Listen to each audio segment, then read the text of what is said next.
Eh bien bonjour à toutes et à tous, bienvenue sur ma chaîne YouTube des figurines et des jeux pour une nouvelle vidéo concernant Pandemic Legacy. Nous allons voir dans cette vidéo les règles de base du jeu.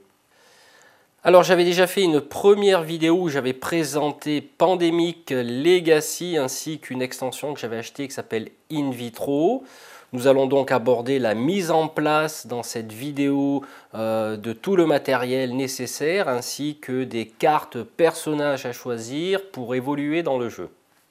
Alors nous aurons le choix parmi 5 personnages différents ayant des caractéristiques particulières influençant le jeu.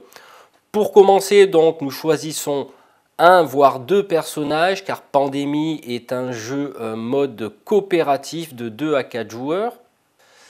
Alors une fois que chaque joueur a sélectionné son ou ses personnages du jeu, nous allons prendre les cartes propagation que nous allons mélanger. Ces cartes propagation correspondent à toutes les villes présentes sur le plateau de jeu. Une fois ces cartes mélangées, nous allons les mettre à leur emplacement initial, c'est-à-dire cartes de propagation en haut à droite du plateau de jeu. Nous allons placer le marqueur vitesse de propagation en dessous de ces cartes sur son premier niveau. Nous allons ensuite positionner le marqueur éclosion sur le niveau 0. Nous allons ensuite prendre les pions remèdes et les placer au bord du plateau de jeu correspondant à leur couleur. Moi pour ma part j'utilise les petites fioles de l'extension In Vitro. Nous allons ensuite prendre les cartes des joueurs, en faire 4 paquets égaux. Nous allons positionner une carte épidémie sur le dessus de chaque paquet. Nous allons prendre le premier paquet, le mélanger et le positionner à l'emplacement de cartes des joueurs. Et nous allons faire ainsi pour les 3 autres paquets.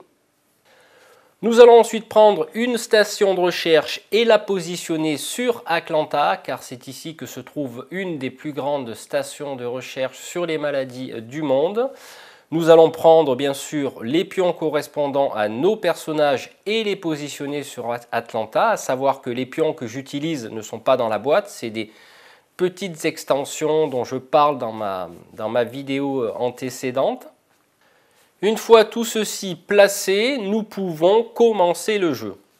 Alors pour commencer le jeu, nous allons bien sûr mettre en place les maladies. Nous allons tirer 3 cartes du dessus du paquet des propagations. Donc là en l'occurrence je tire Bogota, Pékin et Delhi. Nous allons mettre bien sûr 3 cubes de la couleur correspondante aux villes. Nous pouvons le voir sur les cartes, nous avons une couleur jaune, rouge et noire. Nous plaçons donc 3 cubes de ces couleurs sur ces villes. Nous allons ensuite tirer 3 nouvelles cartes et nous poserons les pions correspondant à la couleur de ces villes, mais cette fois-ci nous en poserons que 2. Et enfin, nous allons tirer encore 3 nouvelles cartes et cette fois-ci nous poserons qu'un pion de couleur correspondante aux villes. Une fois ces tirages effectués, nous allons mettre toutes les cartes villes dans la défausse propagation et les joueurs vont pouvoir commencer la partie. Alors un tour de jeu se déroule ainsi, le joueur devra faire 4 actions, piocher 2 cartes, dont résoudre des épidémies. Il ne devra avoir que 7 cartes maximum dans sa main et ensuite nous allons tirer la propagation des maladies. Nous allons donc voir en détail quelles sont ces différentes actions que le joueur peut faire. Alors parmi les 4 actions que le joueur devra faire, donc il pourra dépenser un point d'action par exemple pour se déplacer en voiture ou par transborder, c'est-à-dire qu'il devra déplacer son pion entre 2 villes reliées par une ligne blanche. Ou il pourra faire ce que l'on appelle un vol direct, c'est-à-dire qu'il devra défausser une carte ville pour déplacer son pion sur la ville correspondante à la carte défaussée. Il pourra faire également un vol charter, c'est-à-dire qu'il pourra défausser la carte ville correspondant à la ville où il se trouve pour le déplacer de la ville de son choix. Il pourra également se déplacer d'une station de recherche à l'autre, car les joueurs au cours de la partie vont construire des stations de recherche. Donc il déplacera son pion d'une ville sur laquelle se trouve une station de recherche vers une autre ville avec une station de recherche également. Alors toujours pour une action, il pourra construire une station de recherche, donc il devra défausser la carte ville correspondant à la ville où il se trouve, et poser une construction à cet endroit. Toujours pour une action, le joueur pourra se rendre dans une ville et retirer un cube de maladie de cette ville qu'il occupe et le remettre dans la réserve. Si toutefois le remède a été trouvé, c'est-à-dire que la maladie a été guérie, on va retirer tous les cubes de cette couleur de la ville. Nous pouvons aussi partager des connaissances, c'est-à-dire lorsque deux joueurs se retrouvent à occuper la même ville, on peut lui donner ou lui prendre la carte correspondant à cette ville. Et enfin, toujours pour une action, nous pourrons découvrir un remède, c'est-à-dire que si nous sommes sur une station de recherche, nous pourrons défausser 5 cartes villes de la même couleur pour découvrir le remède contre la maladie de cette couleur.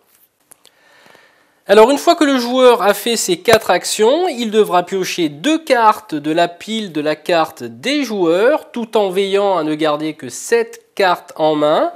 Éventuellement, il peut piocher une épidémie.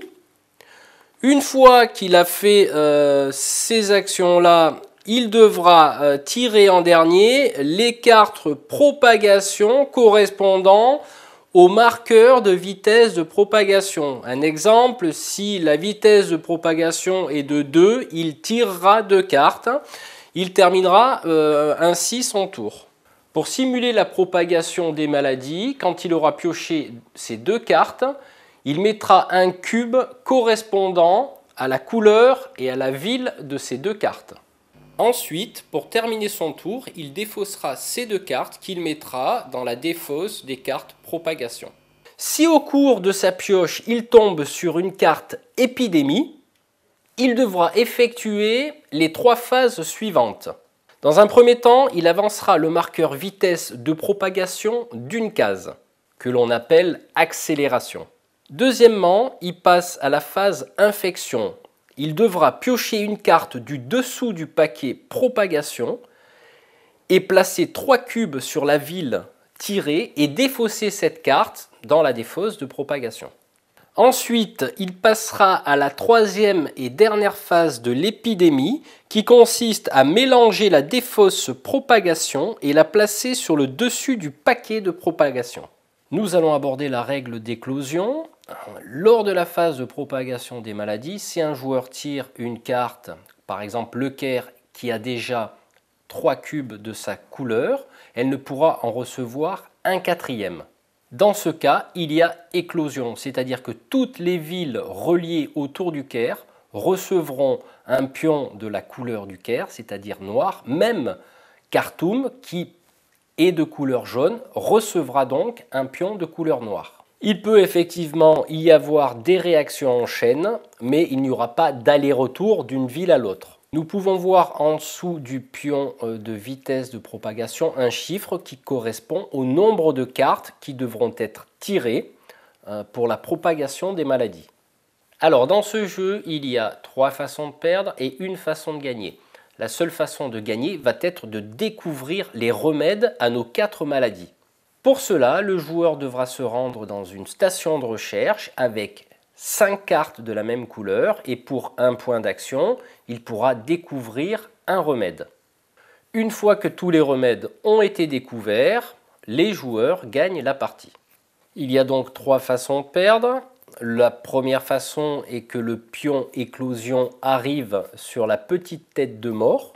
Deuxième façon de perdre est lorsque du tirage des cartes propagation, il ne reste plus de pions de couleur correspondant à la carte à positionner sur le plateau de jeu. Les joueurs perdent également la partie. Et enfin, les cartes joueurs servent de compte à rebours. S'il n'y a plus de cartes à tirer pour les joueurs, dans ce cas-là, les joueurs perdent la partie également. Au cours du jeu, les joueurs pourront éradiquer une maladie du plateau. Pour cela, ils devront au préalablement avoir découvert le remède. Ils pourront ensuite nettoyer le plateau de jeu de la couleur correspondante à ce remède et ils considéreront à ce moment-là que la maladie est éradiquée. Pour signaler que la maladie est éradiquée, ils retourneront le pion avec le petit symbole correspondant à l'éradication. Le fait d'éradiquer une maladie ne permet pas l'apparition de la même couleur que la maladie qui a été éradiquée. Notamment, en exemple, si la maladie bleue a été éradiquée du plateau de jeu et que le joueur tire une carte de couleur bleue d'une ville, aucun pion n'apparaîtra sur cette ville. Voilà, je pense que j'ai fait un petit peu le tour des règles de base. J'espère n'avoir rien oublié. Peut-être que dans une prochaine vidéo, je ferai une partie d'initiation de façon à vous montrer comment on joue à Pandemic Legacy. Dans tous les cas de figure, je vous souhaite une bonne journée ou une bonne soirée selon laquelle vous regardez cette vidéo. Et je vous retrouve très bientôt pour de nouvelles vidéos. Salut!